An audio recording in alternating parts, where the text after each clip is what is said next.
July 16 ഉണ്ടായ മണ്ണിടിച്ചിലിൽ IRB എന്ന കരാർ കമ്പനിക്കെതിരെ കേസെടുക്കാനുള്ള ഉത്തരവ് വന്നിരിക്കുകയാണ്. അതിൻ്റെ വിശദാംശങ്ങളിലേക്ക് നമുക്ക് വളരെ പെട്ടെന്നൊന്ന് പോകാം. അതിൻ്റെ ഉത്തരവിൻ്റെ പകർപ്പും ഇപ്പോൾ VS രഞ്ജിത്ത് പങ്കുവെക്കുന്നുണ്ട്.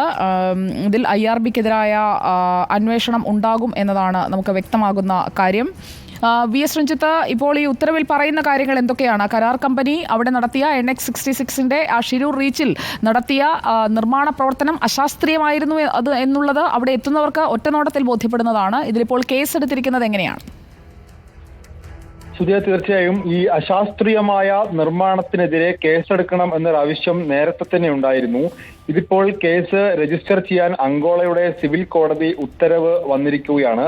ഈ ഭാരതീയ നാഗരിക് സുരക്ഷാ സംഹിത 175(3) സെക്ഷൻ പ്രകാരമാണ് ഇപ്പോൾ സിറ്റി പോലീസ് റൂറൽ SP-ക്ക് കേസെടുക്കാനുള്ള നിർദ്ദേശം നൽകി കഴിഞ്ഞിരിക്കുന്നത്. കോടതി പറയുന്ന issue notice to concern police seeking the report as per section 175 എന്ന് ഇതിൽ പറയുന്നുണ്ട്. അത് പ്രകാരം കേസ് രജിസ്റ്റർ ചെയ്യാൻ വേണ്ടി പറയുന്നു. IRB കമ്പനിയുടെ മാനേജിംഗ് ഡയറക്ടർ വീരേന്ദ്ര D മഹായസ്കർ, അത് കൂടാതെ 7 ഡയറക്ടർമാർ, ഈ 7 ഡയറക്ടർമാർക്കും MD-ക്കുമെതിരെ കേസെടുക്കണം എന്നുള്ളതായിരുന്നു ആവശ്യം.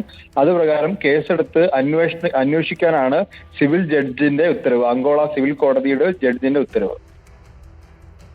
ഓക്കെ, ഇപ്പോൾ VS രഞ്ജിത്ത് വ്യക്തമാക്കിയതുപോലെ ഷിരൂരിൽ മണ്ണിടിച്ചിലുണ്ടായ ഭാഗത്ത് അശാസ്ത്രീയമായി ദേശീയപാത നിർമ്മിച്ച കരാർ കമ്പനിയായ IRBക്കെതിരെയാണ് അന്വേഷണം വരുന്നത്. കേസെടുക്കാൻ അങ്കോള കോടതി ഉത്തരവിട്ടിരിക്കുകയാണ്. ഈ മണിക്കൂറിലെ വളരെ പ്രധാനപ്പെട്ട ഒരു വിവരമാണ്.